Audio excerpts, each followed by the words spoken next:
Hello, today I'm joined by my guest Bradley Kieser from SMS Speedway. How are you doing, Bradley? Hey David, all right. It's a very busy time of year as we head into the new year and the start of the property cycle where all the agents are starting to get all the lettings requests coming in and the sales are starting to heat up now post Christmas and New Year and holidays and everything else. So we're starting to see quite a strong start to the year, which is always good. I know a lot of agents out there are finding the market a bit variable because of geopolitics right now. And that's actually driving a lot of interest in what we're doing and the automations to give them some security.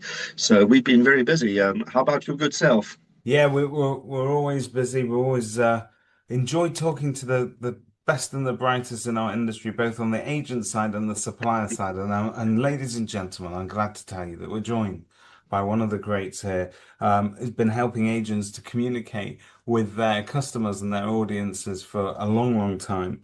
And so there's an awful lot that we can learn from Bradley today. I've spent quite a bit of time with agents over the last couple of weeks, and we talk about how the market's going. We talk about what they find on a day-to-day basis. And would you believe it? Simple things like viewing feedback, and getting decent feedback and trying to sort of reach people post-viewing.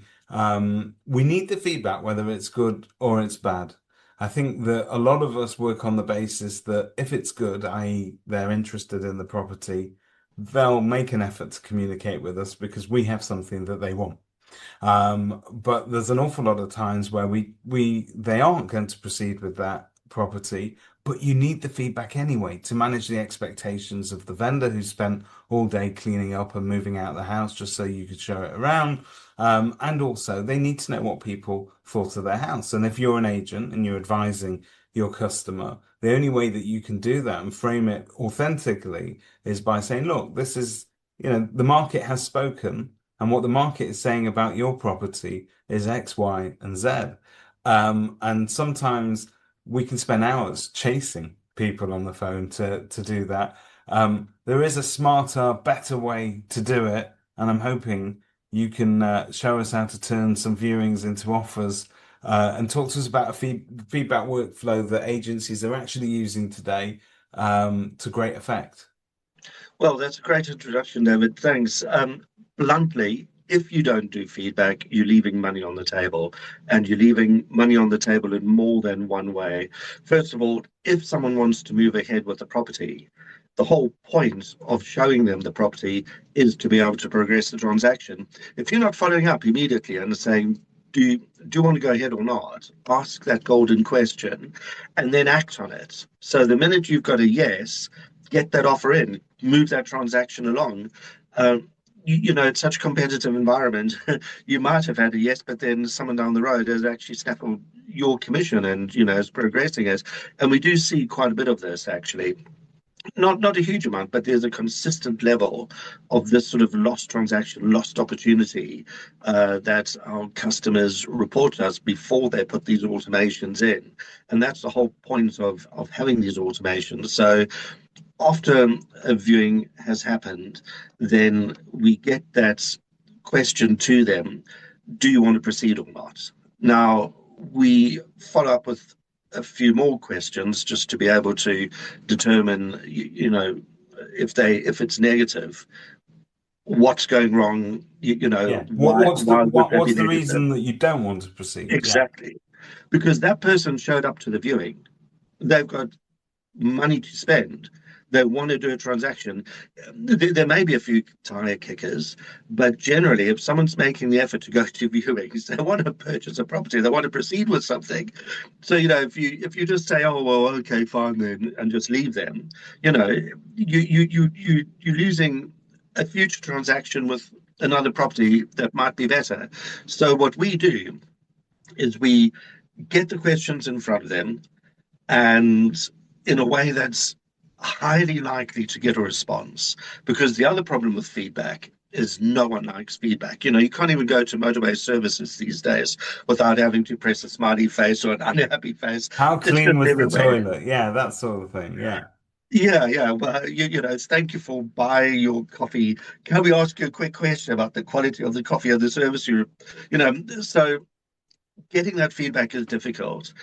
And what does that mean? It's costly. It costs time from negotiators. It's not just the cost of their hourly wage chasing feedbacks. It's also the cost of them not being at another viewing, not being at another appraisal, not being at another session on the phones, hunting down new business, new leads, new prospects. So your actual cost of having agents tied up chasing feedback is much higher than most agents actually recognize. And when these automations go in, the feedback we get from the agents is that they didn't realize how much, frankly, money they left on the table. So we automate it. We follow up, we chase automatically in a polite way. We don't harass people or spam people, and fully branded to the agent's So just branding. for people that aren't familiar with what you've done previously, I've got a lot of context. I know you've got more context than most. Well, if you don't know what you're doing, then nobody does, right? But if you can explain what it is that people are actually seeing. So is this a message they're receiving? Is it by text? Is it WhatsApp? What are we doing? So it works on all messaging platforms. We've got WhatsApp, we've got SMS, and other messaging platforms are available too. And after the viewing, the customer gets, for example, a text message. It can be a WhatsApp, and says, to save you a phone call, can you spend 2 minutes, 3 minutes, just sort of answering this question? The wording can vary, it's entirely customizable. And a bit of a digression. We did some research, and I'd like to just give a shout out to the customers who allowed us to use their feedback for this research because they were very kind and generous in doing that. They're part of our early adopters scheme and they take part in these sort of initiatives. And we sent out many thousands of messages, genuine post viewing messages, testing various wording.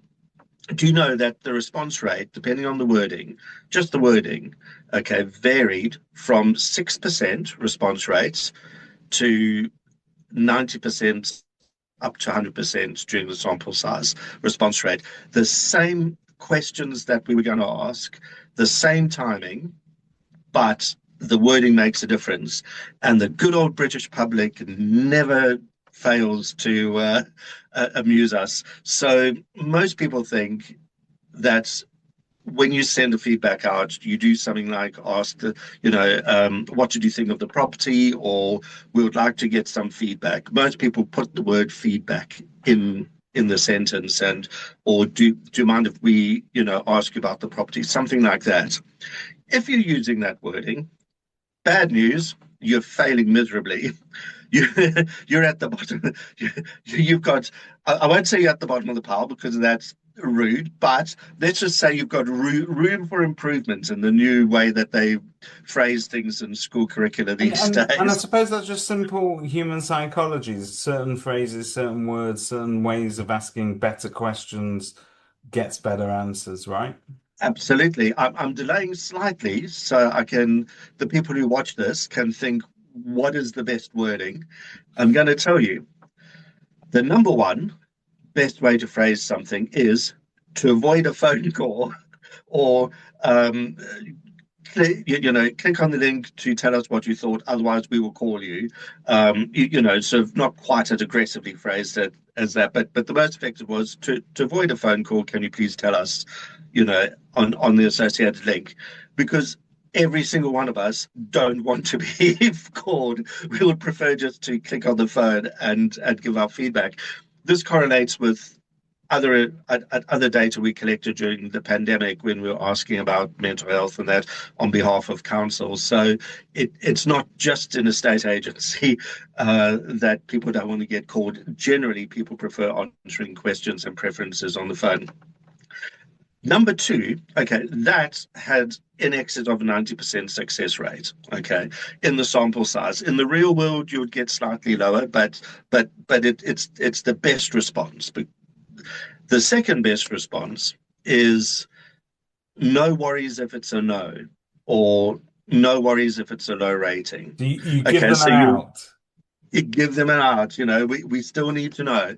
So the two things that it's telling us about the great British public is we don't want to be called and we don't want to embarrass ourselves or other people. All the other questions just sort of fade into the rearview mirror, other than those sort of wordings. So we use this psychology, we monitor it, we don't just passively um, send messages for people. We actively see what works and what doesn't, and we work with our customers to improve response rates, and we get them to click a link. No more than three messages with some free text, and the golden question is, do you want to continue with this property? Do you want to make an offer? Yes or no? And depending on that, the rest of your questions, if it's a yes, you don't need to know anything else. It's a yes. They want to go ahead. The You know? ultimate feedback. Yeah. Exactly. If it's a no, then that's where the savings and the efficiencies really come into their own. Because with a no, you want to know was it the look and feel? So we can ask them for star ratings. Was the location right? 1 to 5 star rating, or they can just reply back in free text. I didn't like it because of this or that, and our AI will interpret that and fill the form in for them, and they can answer as many of the questions as they want. Um, Click the submit, and then we've got that feedback, and it's an actionable item. If they don't want to proceed, then the the obvious next question that we do is to say, well, would you like to see other properties? Yes. You didn't like this for these reasons, and our system, our AI, is intelligent enough to acknowledge the reasons why, and then do an intelligent search taking their preferences into account. And we'll update those preferences back into the CRM if it supports those Yeah. reasons. So, If it which is doesn't, great because that's end-to-end feedback, isn't it? And it's not just taking the absolutely. feedback and passing it on or placing it where you can reach it later, but it's also taking that to actually to better serve the customer because you can refine their search preferences based on their actual real life experiences. Absolutely. Automatically, when you're doing your property matches for new properties that come in, it's now taking those preferences into account without the negotiators ever having to maintain the screens in the CRM. If the CRM doesn't support some of the reasons that the feedback gives, we actually have it in our system anyway, and we can support more advanced property matching and self serve matching. So if they say I want to have a look at other properties, then it will take that into account. It applies AI to the searches in addition to the usual stuff that's in the usual filtering that's in the CRMs as well. So they get an intelligent response back. They can intelligently review other properties, and be kept updated. So the negative feedback in a it is almost more important than the positive feedback because that is you continuing to make to make a sale on another property that you would otherwise have lost. Yeah. Yeah, absolutely. Once again, all of this stuff is if we had all the time in the world, and that is the Mhm. one commodity that we very often don't have because our jobs have become just a lot more involved with various different bits that we have to do. But if we had all the time in the world, I'd be on the phone talking to you, Bradley, after your viewing. You'd have all the time in the world to talk to me. You wouldn't mind taking the call, and I would sit there and refine your search criteria based on what you're saying. But in the real world, I'm too busy to do that, and you're too busy to take a call from me. And I think this is a beautiful halfway meeting point between the two zones of kind of real world agency where you actually pick up the phone and talk to a human, and catching that human when it's most convenient for them in a format that is most convenient for them. Absolutely, and 24 hours a day. So Absolutely. you're not calling me at 3 o'clock in the morning when I've decided to answer you. Yeah. It's it's that 24/7 service, and you summed it up beautifully there, David. It's all about the convenience, and it's about the time, and it's about freeing those negotiators up to act on the warm and the hot leads and leave the automation to do the housekeeping, So the admin side of it. So I think that sort of adequately sums up how it helps and what it does, and also the pain point that it's solving. So tell us, is this live now? Because you mentioned it was with your Yes. early adopters, but it's being deployed at the moment? It's being rolled out, yes. There's a little bit of a queue. There's quite a lot of demand for this, so we've had to manage it. And the early adopters who helped us with the research to get this correct, they were front of the queue. They now are all live with it. There's a second tranche of customers that are currently going live, and now we are opening it up to anyone else who's interested. It's generally available, and if you just contact SMS Speedway, then we'll be able to get you set up. And This and is am I right in saying that, subject to obviously there being availability, and this great pent-up demand, which is brilliant to see. I'm presuming it's available to all agents. It's suitable for anybody, basically. it is suitable for anyone. The priority right now is with repits, agents that have repits. That's got the best integration, but any agent can benefit from it, and we can get any agent live with it if they want.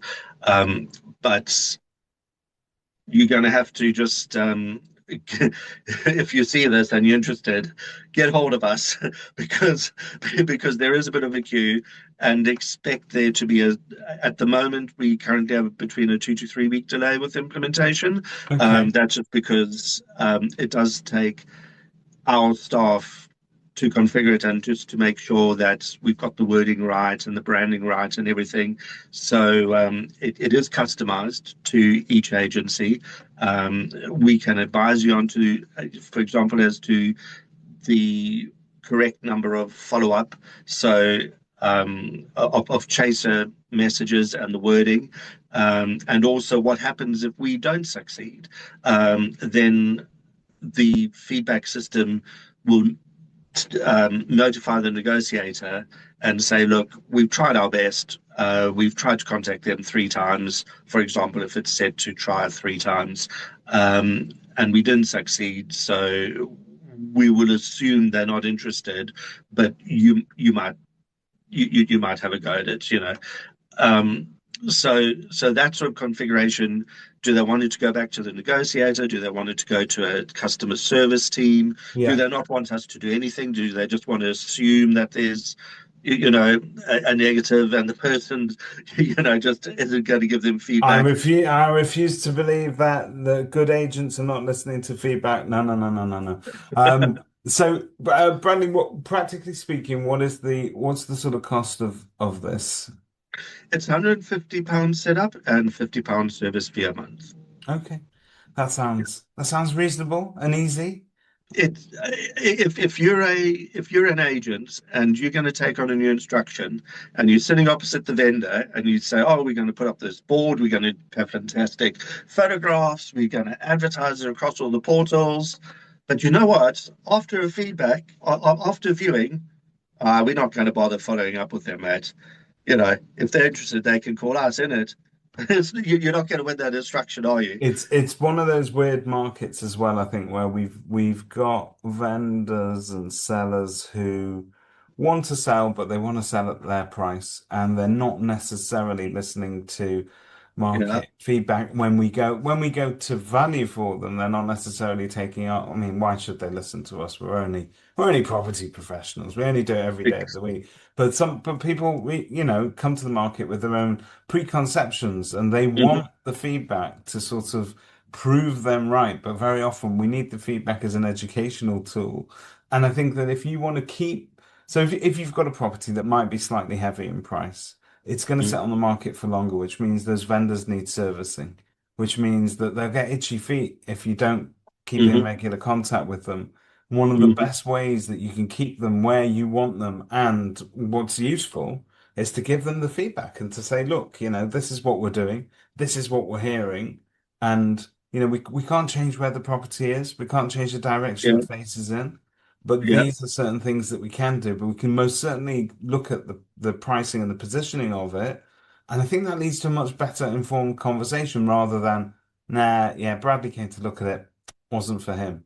Wasn't for him just means nobody likes being rejected, but rejection with a bit of qualification is education, isn't it?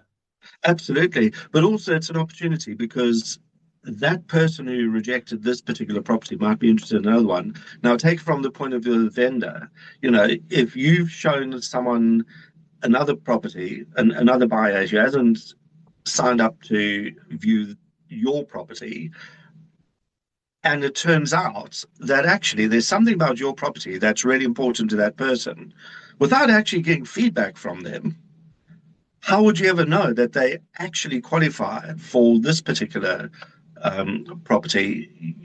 And they may well buy it because it's got this unique feature. Someone might say, well, I particularly want tiles in the kitchen, you Yeah. know, and this one had carpet. And then you say, well, hold on, sir, this other property that's actually a bit heavy hasn't had much interest because no one else wants tiles in the kitchen is quite, it's perfect Yeah, for you. yeah, and it's cool because it's using technology to sort of mimic old school estate agency because we used to cross Yes. sell the whole time. You used to take somebody to see something and they'd go, I don't like this, and you go, hang on, this property around the corner has got everything that you're saying that Yeah. you want. Let me take you there. So I really endorse this. I think it's a great use of technology to sort of back up those traditional skills, if you like, and to reach people and get decent feedback. You've got agents using it, and we mentioned briefly what they're experiencing, but have you got any sort of standout stats or anything that you want people to remember after watching this? Just remember 6% versus 80%. you, you, the, lean on our experience. Talk to us. We've done the maths, we've done the research, we've got a very long history in this game, and we can help you maximize your efficiency on that. The number one problem after stock that agents have right now is they've got resourcing problems. They don't have enough people to do the work. And there's a number of reasons. Either they cannot recruit them, or the cost of staff these days. It's all about the efficiency. It's all about maximizing the revenue each member of your staff can bring in. And through using these automations, you're freeing up time that otherwise would have been spent on something that mostly isn't actually driving the transactions. So lean on the automations and free up your staff, and lean on us. Yeah, I think that's a perfect way to end this discussion. Do lean on Bradley and his team. They are immensely knowledgeable about just communication in general. If I had a communication problem and I wanted to know how to reach the audience efficiently, I'd ask Brad. I think it's the experience that you've got. We discussed off camera that there's a lot of different solutions floating around at the moment. There's a lot of buzz around AI, but you guys have been doing deep integrations with CRMs and agents for years now. So I think you're a little bit ahead of the curve, but also you understand the game that we play. It isn't just an AI product that you can apply to anything else. This is specifically built for a state agency, which I think is worth its weight in gold. But they're also lovely people as well. So if you take some time, use their knowledge. If nothing else, don't even take their products. Just drive them mad and steal all their good tips. But they're more than happy to help. Bradley, thank you very much for joining me today. Good to see you again, David. Thank you.